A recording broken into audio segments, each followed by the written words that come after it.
Hi, everybody. My name is Dylan, otherwise called Nirmal. I'm here to introduce myself and give a little bit of a testimony on how I got here and where I came from. So yeah, for my viewers, uh, yeah, this is a get to know me session. Can you tell me about your childhood a bit? Yeah, sure. Which part do you want to know? How did you grow up? Your early years, what were they like? Okay. I was born in Toronto in the hospital, St. Michael's Hospital. Um, my mom and dad were they had become members of a Hindu cult that just was newly forming in the late '60s before I was born. So yeah, I didn't know anything else. I was born into this Hindu sect, and I did find out later more about how it came to be. But for my early years, it was just I lived in a temple. It was like a regular, what I know now of as a family dwelling in the suburbs of Toronto. But they had converted it to a temple, so people were living in all the rooms, and even in the shed behind the building, they had people living there. I think me and my family lived in that shed, and I don't remember much about it, but I do remember my mom saying that we lived there, and I do remember very vague memories.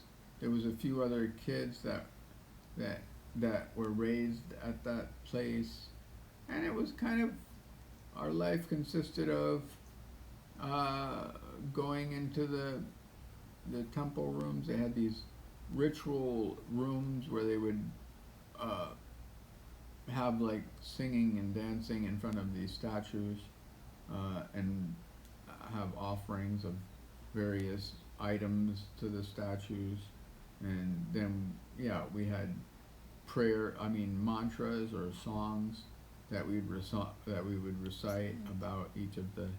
So yeah, that was at that time. I wasn't really it wasn't mandatory to participate or anything. It was just with my mom. It was kind of a relaxed atmosphere. I didn't know of anything else beside that, And I there was another girl that was about my age. Her family also lived at the temple, and another girl that was a little older. They were both a little bit older than me, but about the same age. And they both were there, and we just played in the yard. And then as I grew up, when I was two, I guess my first sister was born, also at that hospital. And then by the time I'm four, I'm not sure if I was present at my second sister's birth, but she was born. And I do remember being at the hospital when one of them was born. And then suddenly, I was, well, what I remember, we went on a field trip in a camper van, and we went to Detroit. There was a temple in Detroit there. It was apparently donated by some very wealthy uh, figure from Detroit, some millionaire. And so we stayed there, and then we went down to Dallas. And then I was told they put me in an ashram. It was a church that they had converted to a dormitory for a bunch of kids, and we were living in the basement. And I didn't know at this time what was going on. I was just here. Suddenly, I'm sleeping in the middle of a gigantic hall, with high ceilings and windows right up at the top on the sides that were at ground level. So, I mean, for me, I was like 4.5. Even to get to the side of the room took a while. You know what I mean? It was so big for me. And all they had in the whole room was empty, was a set of wooden shelves. Just blank wooden shelves. And on each shelf, most of them were empty, but on the shelf, they'd have like a pile of like a rag, a couple rags, and our name with a piece of tape on it, taped under the rags. That was our spot on the shelves. That was the entirety of our possessions.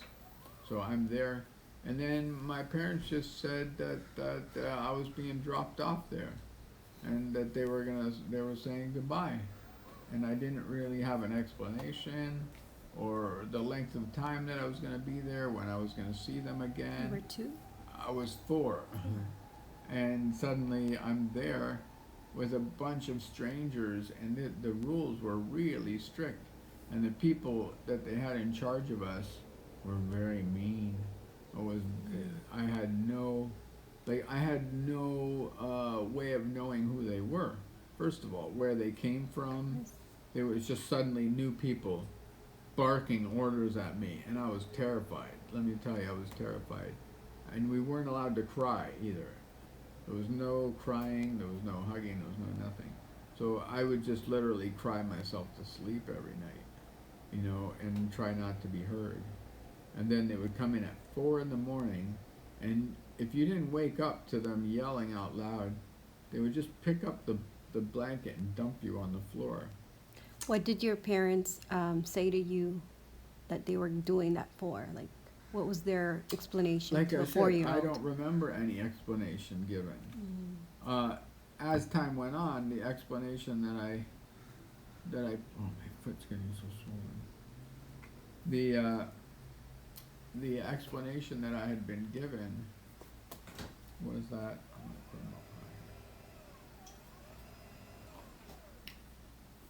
the explanation that I had been given was that,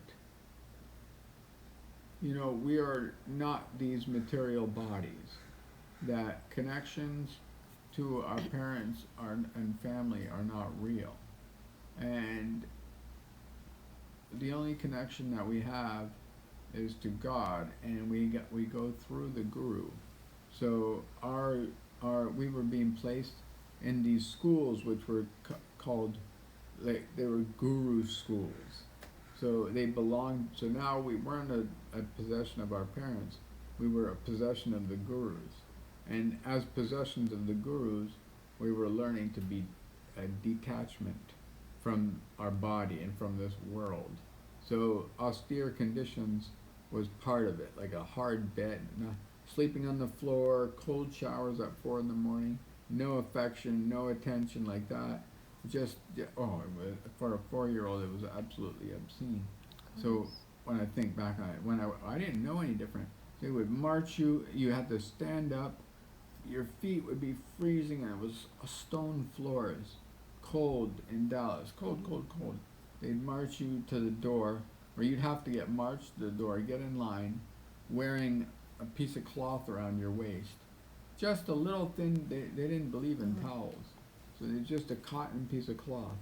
They were trying to reproduce what they call the sadhus, which are the beggar people in India, how they live. They were trying to reproduce that because they felt that was the ideal. So we would have to get in line and march, like in military style, out the door, down this long hallway to the bathroom. The bathroom was just a series of, you can imagine, it was the bathroom of a church basement. So it was very austere. They had, I don't know if they had modified it, but they had a series of stalls with taps, open taps, and with the lights on, with everybody watching. Each kid would go naked under the shower. The water would be on our head. We'd have cold water. We'd have to stand there for like 5-10 minutes, and they'd make us wash ourselves, and then we'd go. And then we wouldn't be able to run. we're gonna run back to the room and dry off. We'd have to walk back down the freezing cold hallway every day, and then we'd get dressed and then immediately march in lines across this stretch to another building where they had the statues on, and then for the next 3 hours, 3 to 4 hours, just singing and dancing and chanting and talking with all these rituals and mantras and stuff like that, and memorizing text and repeating text and listening to people expound on text, one person or another. Yeah, and being starving. And then by the time food came around at like, anyway, this same repetition of the way we were raised went on for, so for a while. In Dallas, I was there until what the rumor was that Dallas was being shut down because the authorities were investigating. And that wouldn't be a surprise. It was from the grandparents that had visited were saying, what kind of place is this? They called the authorities. There was some people reporting things. And then that was from what ages to that you stayed there? That was And then- until I was, well, I didn't know, I was 6 or 7, and suddenly, of all places, I'm in France. No, wait, did I get to France yet? Yeah, that's where I was.